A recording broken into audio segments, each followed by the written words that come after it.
and welcome to another episode of That 60s Recording Podcast, the podcast that has conversations inspired by the golden era of recording. Okay, I hope you've all had a really good week. My guest or guests this week are John Carter and his wife Jill. John Carter was a backing vocal session singer and often lead in Denmark Street in London through the 60s, and he was also, principally a songwriter and released music under various guises. Carter Lewis and the Southerners, where he worked with Jimmy Page quite a lot, the Ivy League, the New Vaudeville Band, Ministry of Sound, Kincaid. Absolutely tons of stuff. There's well over 20 projects that he's been involved with. And what's really cool about this conversation is John's been with his wife for a lot of years, and they were together all through this time. And Jill is involved in the conversation, and it's a really fascinating insight into the sort of day-to-day workings of Denmark Street. And you know, to get sort of gushy for a second, they're clearly incredibly besotted with each other, and it's so nice to witness a conversation like this. You know, just a sort of a team navigating the 60s music industry together and doing it successfully. You know, I just really did enjoy this conversation. You'll find also in the notes, I think I mentioned it a couple of weeks ago, I've made a podcast playlist, the link to which will be in the show notes. So if you have a look, and I've put a selection of tracks from John on that list. And I should also mention that the reason that we're having this conversation, to which I thank Matt Ingham of Cherry Red Records, they have put together an incredible compilation of John's work through all of the projects that I've talked about. It's called John Carter, My World Fell Down, The John Carter Story, and you can get it at cherryred.co.uk. Comes out on the 18th of March. They've sent me a copy, and it's 4 CDs, and there's well over 5 hours worth of music, and honest to God, it's incredible. Absolutely amazing. I enjoyed every second of it. I've loved it. So go and check that out, and enjoy this conversation with John Carter.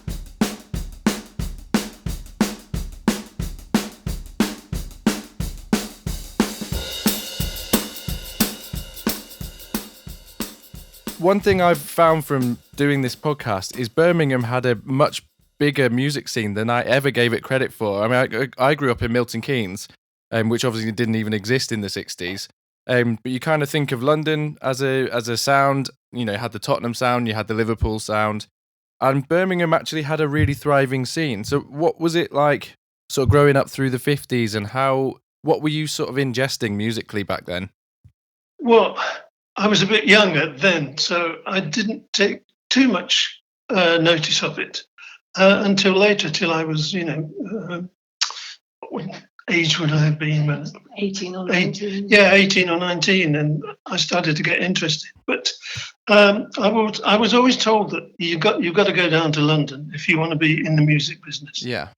And I think I was right to do that because, I got a sort of job down there straight away, and a publishing deal straight away, and it was great. It all came up good. How did you were you in the same school class as Ken? I'm talking about Ken Lewis or Ken Hawker. Yes. Ken Lewis, yeah. Yeah, how did you guys sort of establish a partnership? What happened when, do you remember writing your first song together? How did the whole conversation come about? Yeah, the class we were in, they had a concert, school concert, yeah, every year, and we suggested maybe that we could write some songs for that, and that's where we started writing songs together in Ken. Oh, cool. And it went very well, and we thought, I think we must stick with this. It's good fun. Did you have would sort of one of you write the chords and one of you write the lyrics, or what was the sort of collaborative process like? No, it was we just got together and gave each other ideas, and we just put those ideas together. Oh yeah, Ken, my wife just reminded me. Ken played quite a good piano, and I was on the guitar, so we had two instruments going. So Oh, it cool. was good.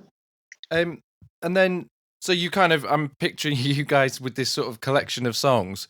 I suppose if I can use it, say, you're like naively heading to London, just going right. Let's go and see what happens, and off you went. Sort of, am I right in thinking you were door knocking on Denmark Street publishing houses, just sort of, Yes, yeah, trying yeah. to speak with people? Yeah, we knew nothing about how it was going to happen, and we just said, "Oh, we know where Denmark Street is." That was the main thing, because everyone told us, "You've got to go to Denmark Street. That's where the action is." And that's what we did. And we knocked on doors and got answers from most of them saying, "Oh, he may be able to see you in 3 weeks' time." And we used to say, "Well, we're only down here for a day." And we eventually got through to Beer, and someone there, Terry Kennedy, Yep. said, "No, let me hear your stuff." And we played him a few songs, and he said, "I like these. I'm going to have a word with the manager and the boss," and he got us in there. So after that we thought, well, let's go down to London and we'll live down in London while we get through all this. So, what was the kind of sort of technicalities of what you had to deliver? So, did did they say, right, if you come down on such and such a day and we'll record a demo in the studio, or what happened once you left that meeting where you agreed to work together? Well, we just concentrated on writing more stuff, actually, and playing it to them to see which ones attracted them most, and then we sort of knew which way to go. Okay, and hopefully I've got my chronology right, but the song "Back on the Scene," that was the first song you recorded. I think it was, yes. Yeah, with as then Carter Lewis and the Southerners. Yeah. So that was then the end of a fairly long line of stuff that you'd written and decided that was the one you were going to go ahead with. Yeah, I think that's right. Yeah. And do you remember that session at all? Do you remember how it sort of came about? Was that your first recording experience? I think it was, yeah. But luckily, Peer had a studio of their own downstairs. And so it was very easy to just pop in there and say, "Can we use the studio for a bit?" And we'd record things. Yeah, that's convenient. It was very... Was it quite a pokey little room? I can imagine it being quite small. Very pokey. Yes, very pokey.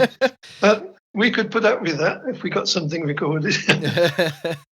I wouldn't be forgiven if I didn't ask about the fact that Jimmy Page was potentially on that session. It's supposedly the first session that he ever played as well, that particular one.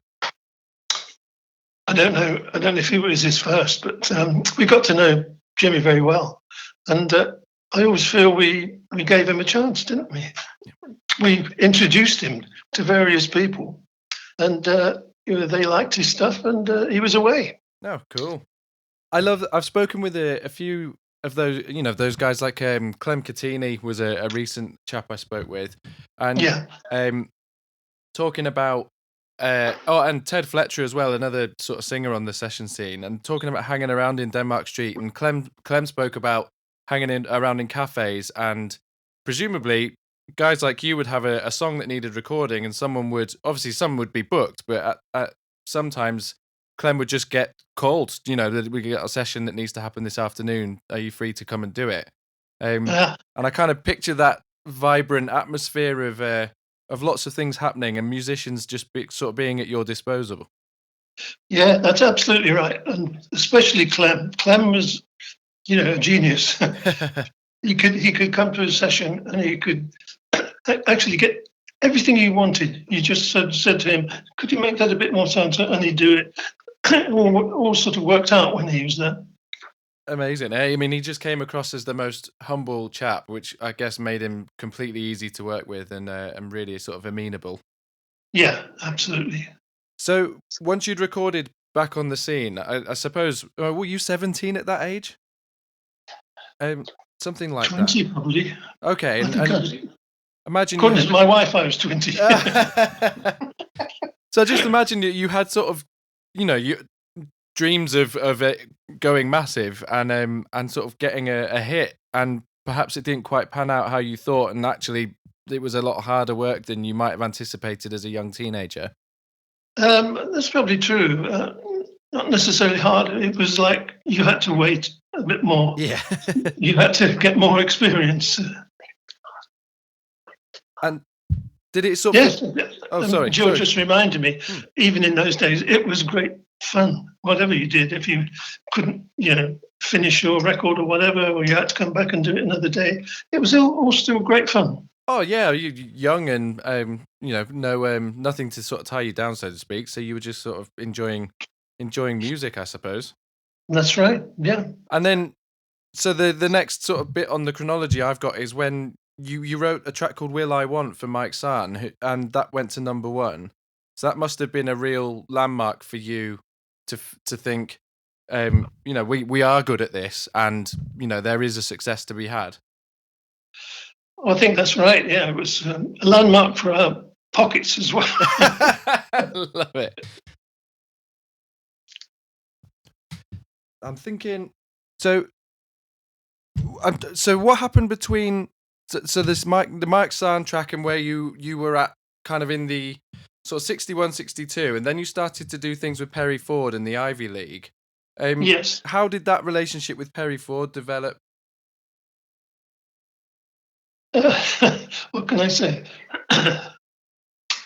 Joe, Oh, Perry was around in the Denmark Street. Yes, Perry was always around in Denmark Street. I think he was in Denmark Street before we were, but he, I don't know, to work with, I found him a bit difficult, shall we say. Okay. Was he sort of in the sense that he was a slightly older and more demanding, or? Yes, that's right. He was definitely older, wasn't he, than us? Yeah. And you guys were doing. Was there the sort of the three of you were doing backing vocal sessions? For Yes. So alongside your songwriting, you were sort of, I suppose, making a steady living. Doing sessions for, songs that we now know are big hits, but back then it would have just been, I suppose, sort of part and parcel of what you did. Yes, that's right. We got a lot of fun out of doing session work, I think, because, I don't know, it was, how would you call it? Interesting? Yeah. You just wondered what other people were doing on their records, and you found out a lot of things, and a lot of it stuck with you, and you tended to sort of develop that. So that was, you were taking influence for what you wanted to then go on and do as well. Exactly, that's it. I'm really interested in your songwriting process. I talked to I mentioned Ron earlier, and I know you didn't know him, but he talked about, he writes songs very much in his head and doesn't think chordally. I don't think he just thinks of lyrics and sort of subjects. How do you how does a song come about for you? That's a good question, because I think with me anyway, it's in different ways.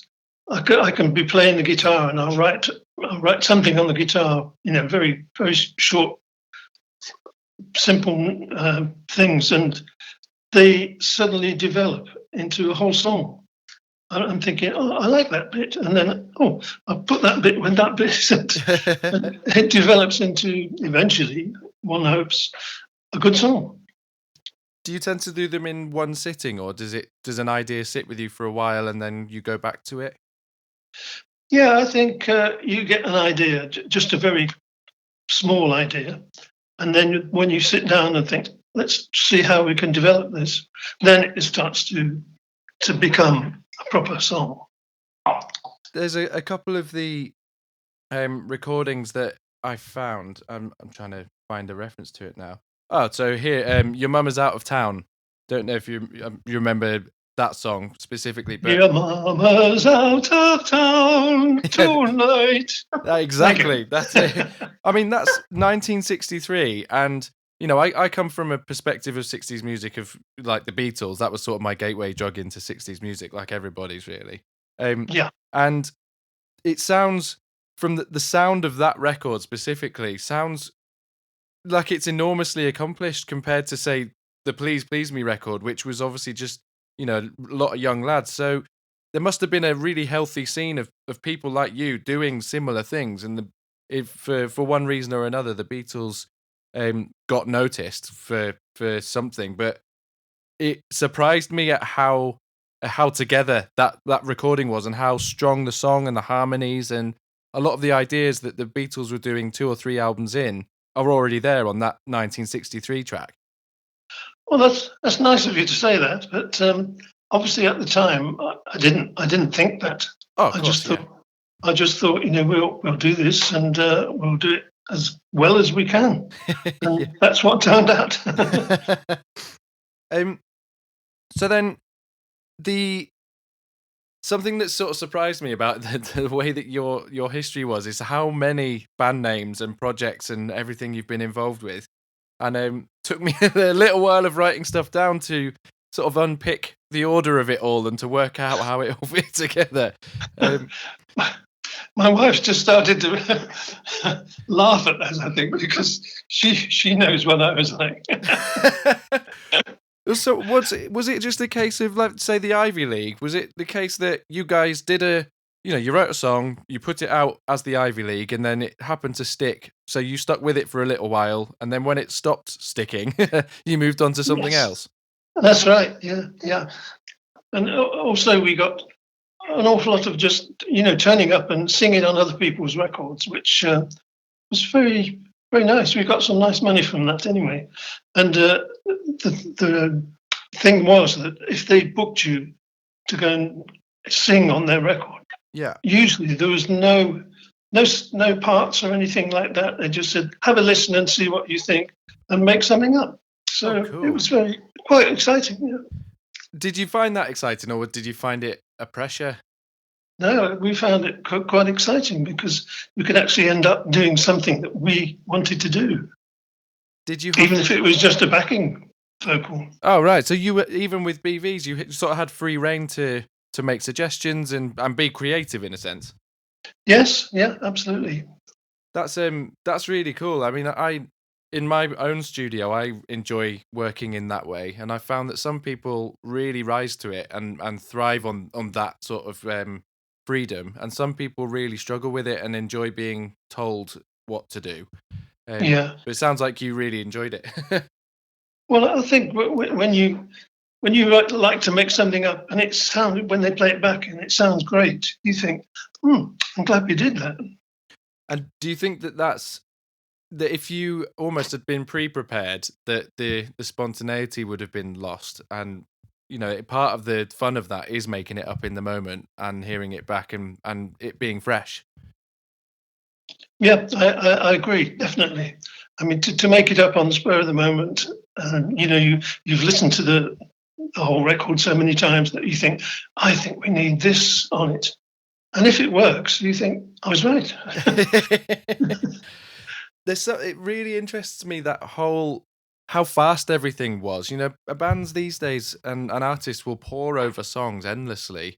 And I love how, you're just talking about, we were using backing vocals as an example, but how quickly everything came about. I mean, you must have been doing different projects almost every other day, working on something new, or whether it was your stuff or somebody else's, and things got turned around really quickly and presumably released quite quickly. Yeah, that's very true. We were working every day of the week most of the time. Yeah. And did you enjoyed that pace of it? Yeah, absolutely. Because every session was different. You can't sort of say, oh, this is a bit like yesterday. Everything was different. Did you have a preference of what you liked working with? Was it songwriting was your first love? That's everything you wanted to do, and was everything else periphery, or did you enjoy the mixture? The mixture, how do you mean? The mixture of? Oh, doing some backing vocal stuff and then doing some of your own stuff and sort of doing the mixture of session sort of musicianship and then also doing writing. Yeah, I see what you mean. Yeah, well, to me, it was all in a day's work. You know, if you did something in the morning, then you had a session in the afternoon, and in the evening you'd be at home, so you'd write another song.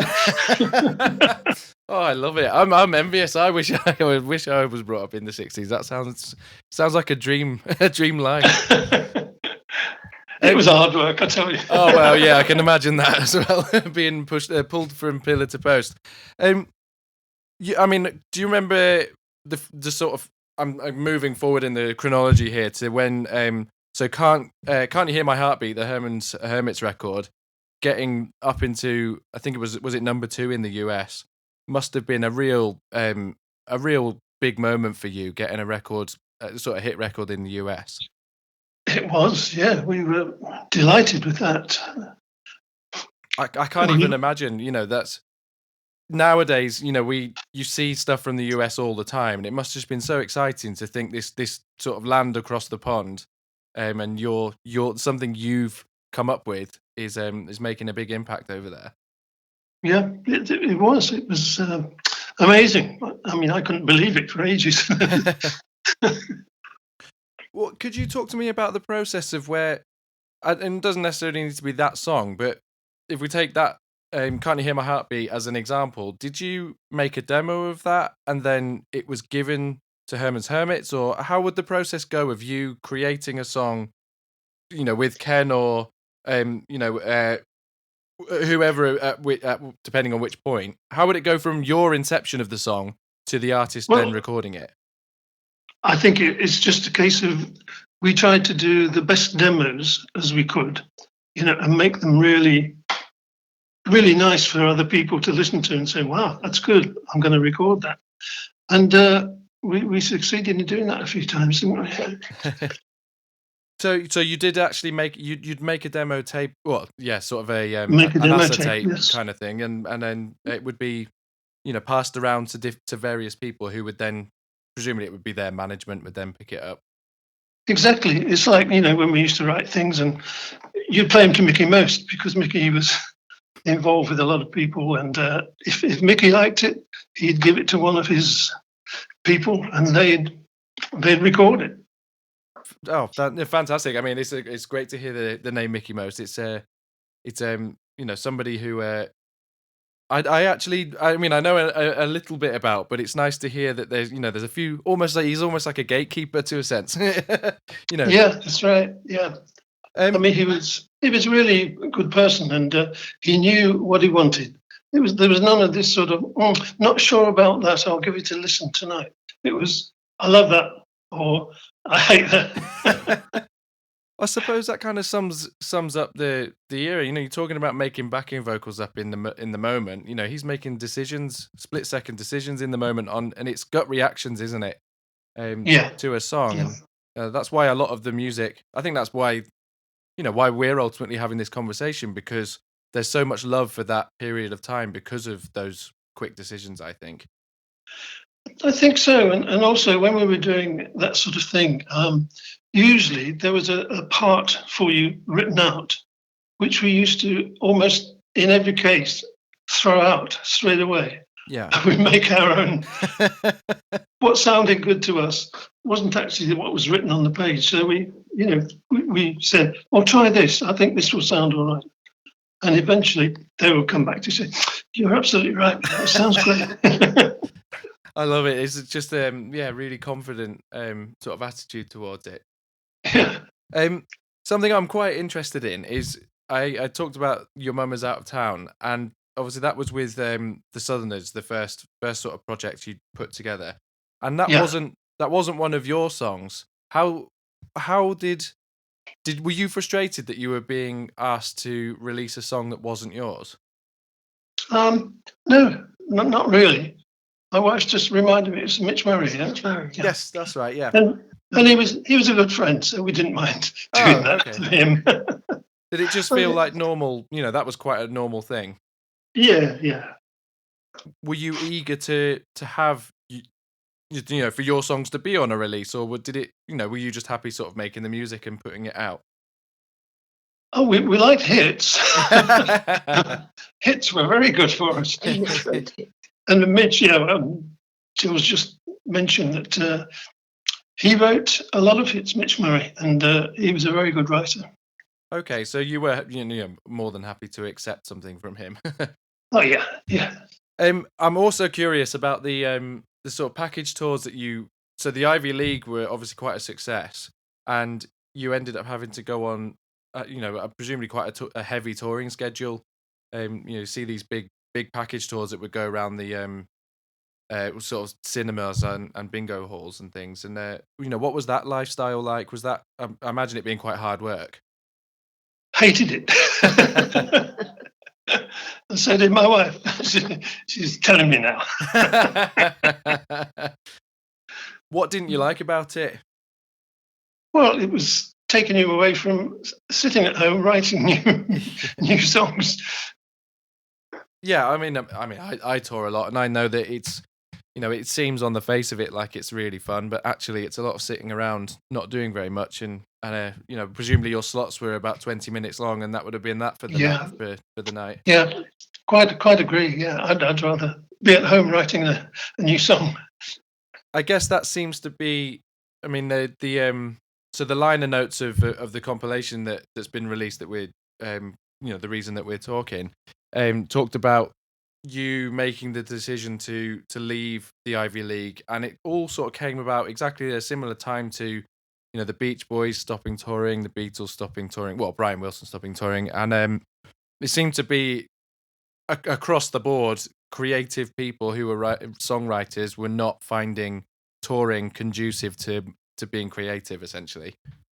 I quite agree with that. Yeah, was that fair?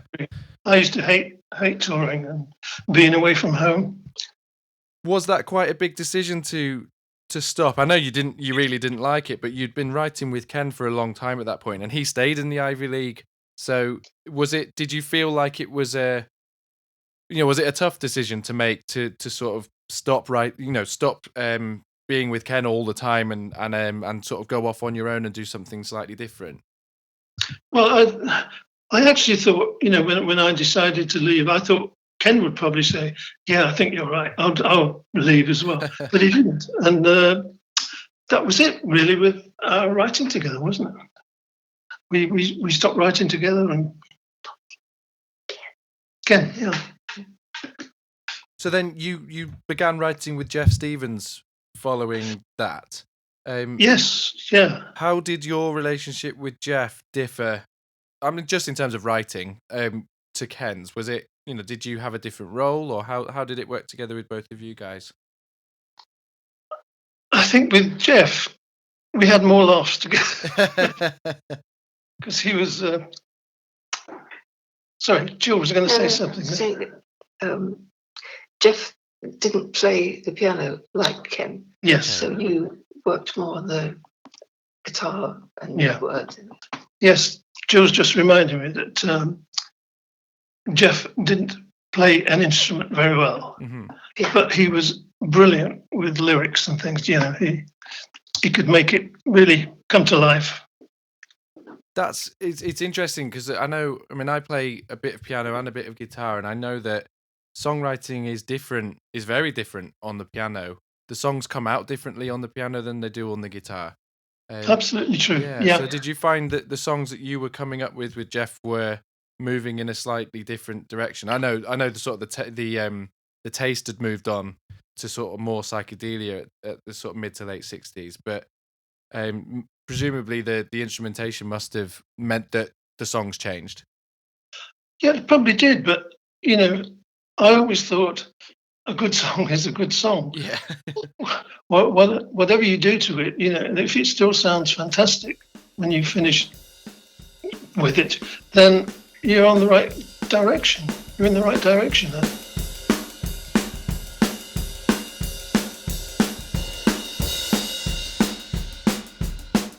There we have it, the first part of my conversation with John Carter and his wife Jill.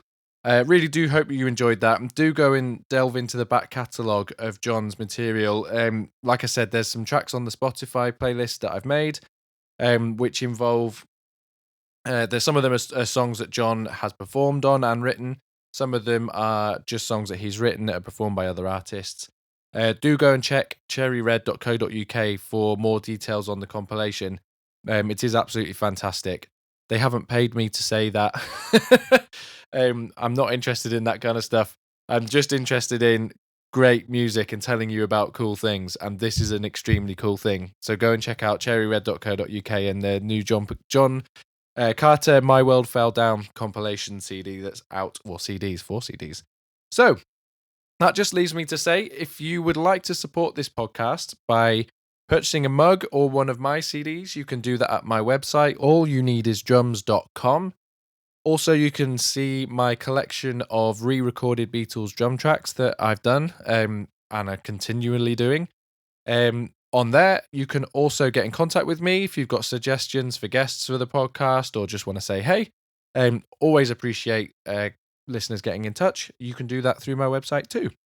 That just leaves me to say a huge thank you to Adam Mallet for the artwork he supplies for the podcast, to Joe Kane for the intro and outro music, and to Rory Hancock for all of the legwork he does uploading and editing the podcast. Thank you, guys. Thank you for listening, and I will be back next week with the second half of this conversation. Goodbye!